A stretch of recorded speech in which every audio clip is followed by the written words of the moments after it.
We heard on Thursday that the Bedfordshire County Council would no longer exist after April of 2009, and I asked Alistair Burt, MP for this area, what he thought about this.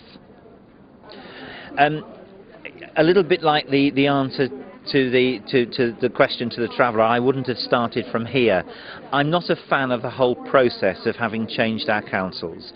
Our county council was improving faster than any other council in England. Our three other councils in Bedfordshire, Bedford Borough, Mid Beds and South Beds, were all performing extremely well. I wouldn't have gone through this process, which has already cost a fortune, taken ages. Having said that, it's been done. I wish the two new unitaries well. I think there will be a further period of disruption while they begin to pull their services together. And I'm not at all convinced that we will see the millions of pounds savings that the government talk about. However, I'm glad the decision's been made.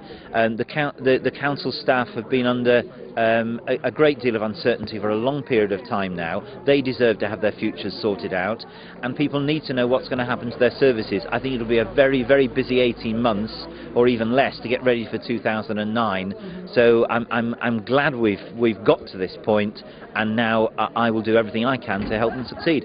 What are the thoughts of some of your constituents up in the east?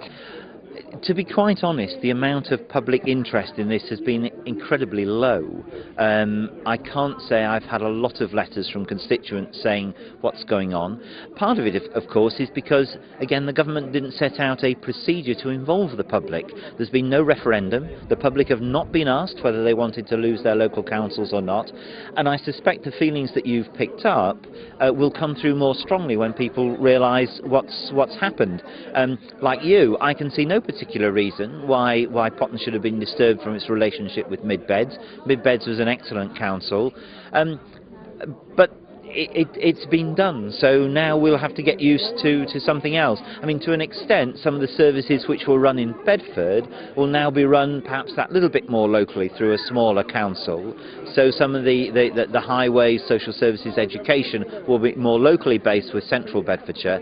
But I think more people will get a little bit concerned over the next few months, and there'll be quite a long reassurance job to be done.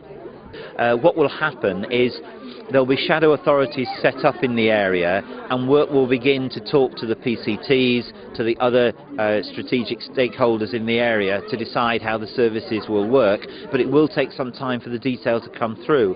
I think the best bet is to stay in touch with existing local councils and to ask what is likely to happen to the services.